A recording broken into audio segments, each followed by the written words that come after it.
Dear students, आज का पहला वर्ड है कैलस। CALLOUS callus. ये एक एडजेक्टिव है, विशेषण है।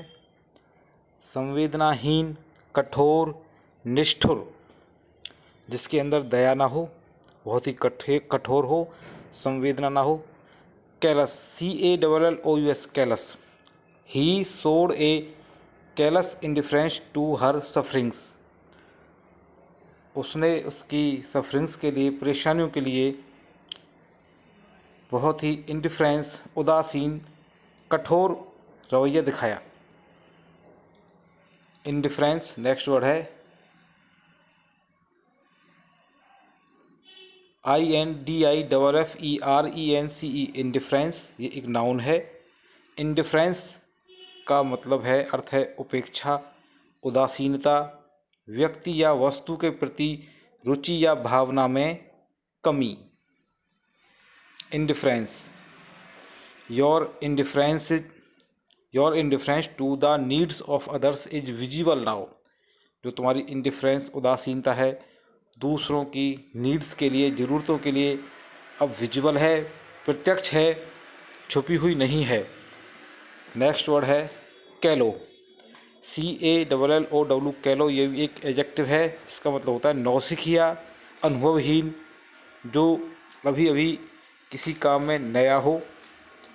साथियों, स्टूडेंट्स, हम पहले ही आपको बता चुके हैं, हम जो वर्ड्स इसमें सिलेक्ट करते हैं, उन्हें वीडियो जो हम बनाते हैं, तो कोशिश करते हैं कि सिमिलर जो मीनिंग के वर्ड्स हैं, जो याद करने में भी एक आसानी हो, इस तरह के वर्ड हम लेते हैं। जैसे कैलो है और कैलस, स्पेलिंग लगभग सेम है, और जो सेंटेंस में हम वर्ड्स यूज करते हैं वही वर्ड्स फिर हम एक्सप्लेन भी करते हैं। तो कैलो, CALLOW कैलो, एक एडजेक्टिव है। कैलो का मतलब होता है नौसिखिया, अनुभवहीन, इनएक्सपीरियंस्ड एंड इमेच्योर। इसके सिनोनिम्स देख लेते हैं। समानार्थी शब्द naive, NAIVE naive, juvenile, JUVENILE juvenile, immature, neophyte, NEOPHYTE neophyte, novice भी होता है, NOVICE नोविस। पहला ही प्रयोग देख लेते हैं सेंटेंस में। ही इज ए नियोफाइट और नोविस। वह एक नौसिखिया है, नियोफाइट है या नोविस है। He is a novice in this trade. वह इस ट्रेड में, इस व्यापार में, इस कार्य में बहुत ही नोविस है, नौसिखिया है, अनुभवहीन है, नया नया है। He is a novice, he is a neophyte. Third है, तीसरा सेंटेंस में जो देखते हैं, ही इज ए कैलो यूथ ऑफ 17। वह 17 साल का भी बहुत ही एक नौसिखिया, नया लड़का है। Callow, CALLOW callow. He is too naive for international cricket. वह अभी इंटरनेशनल क्रिकेट के लिए बहुत नौसिखिया है, अभी अनुभवहीन है। और एक कैलो का एक अर्थ और होता है सादा और निष्कपट। सादा, निष्कपट, सीधा सादा। They led a very novice and unsophisticated lifestyle. सभी ये वीडियो स्टूडेंट्स देखें बार बार, और ये राइट जरूर करें, लिखें जरूर। ये एक तपस्या है आपके लिए। अगर से आप पार निकल जाएंगे, मेहनत कर लेंगे, हार्ड वर्क कर लेंगे, ठीक है, तो आप बहुत अच्छा वोकैब हो आपकी होगी एक दिन। बस 3-4 महीने ऐसे ही हमारे वीडियो देखते रहें, और जो भी वर्ड्स लिखें जरूर, उनको कैसे भी, जो भी आपको इजी वे लगे उस तरह आप आपसी बातचीत में या जैसे भी न्यूज़पेपर्स जरूर पढ़ें, और डिक्शनरी यूज करें। कोशिश करें कि आप जब जब कुछ वर्ड सीख जाएं तो इंग्लिश टू इंग्लिश डिक्शनरी ही देखें। इंग्लिश टू हिंदी को अभी बचें, उससे दूर रहें। शुरू में देख सकते हैं आप, लेकिन जैसे कि हैबिट हो जाए, आपको कुछ वोकैब आपका स्ट्रॉन्ग हो जाए, तो इंग्लिश टू इंग्लिश डिक्शनरी देखें। नेक्स्ट वर्ड है चस्टाइज, CHASTISE, चस्टाइज। एक वर्ब है chastise. To criticise somebody for doing something wrong. गलती के लिए आलोचना या निंदा करना, या शारीरिक दंड देना, पनिशमेंट देना, पनिश करना। Charity organisations have chastised the government for not doing enough ENOUGH enough to prevent the latest famine in Africa.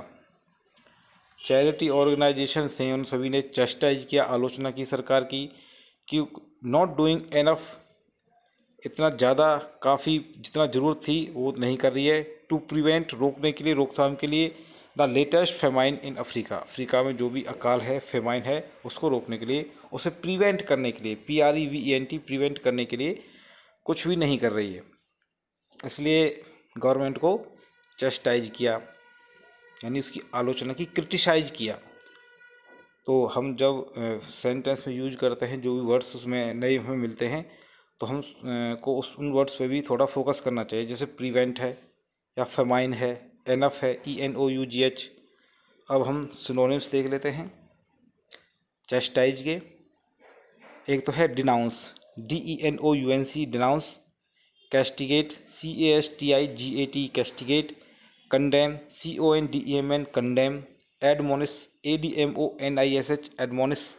Rebuke, REBUKE, rebuke.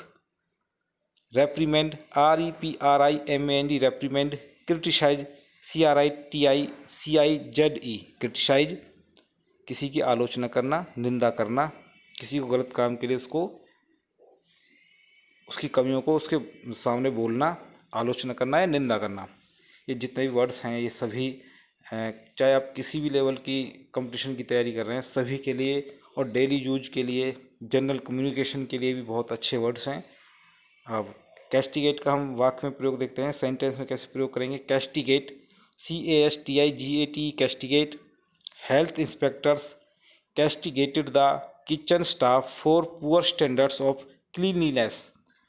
जो हेल्थ इंस्पेक्टर्स थे उन्होंने कैस्टिगेट किया, आलोचना की किचन स्टाफ की, रसोई का जो स्टाफ था, for poor standards of cleanliness, जो साफ़ सफाई का जो स्टैंडर्ड था वो बहुत पुअर था, नीचे स्तर का था। नेक्स्ट वर्ड है डिनाउंस, DENOUNCE, डिनाउंस। डिनाउंस का मतलब होता है टू क्रिटिसाइज समवन और somebody publicly and strongly. We must denounce injustice and operation.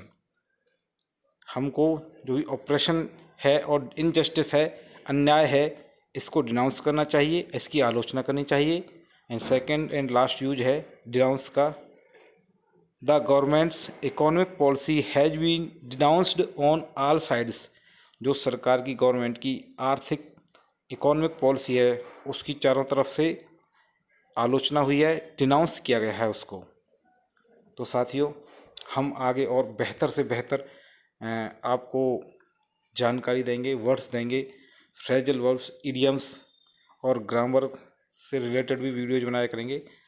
बस वीडियो को हमारे को लाइक कीजिए, सब्सक्राइब कीजिए, शेयर भी कीजिए। आपको अच्छा ज़रूर लगेगा, आप बार बार देखोगे तो आप ये रियलाइज़ करोगे कि ये वीडियो बहुत ही मेहनत से और सोच समझकर बनाए जा रहे हैं। तो इसी उम्मीद के साथ हम ये एक्सपेक्ट करते हैं कि आप लोग ये वीडियो देखेंगे अच्छे से और ये याद करेंगे सभी वर्ड्स जो हैं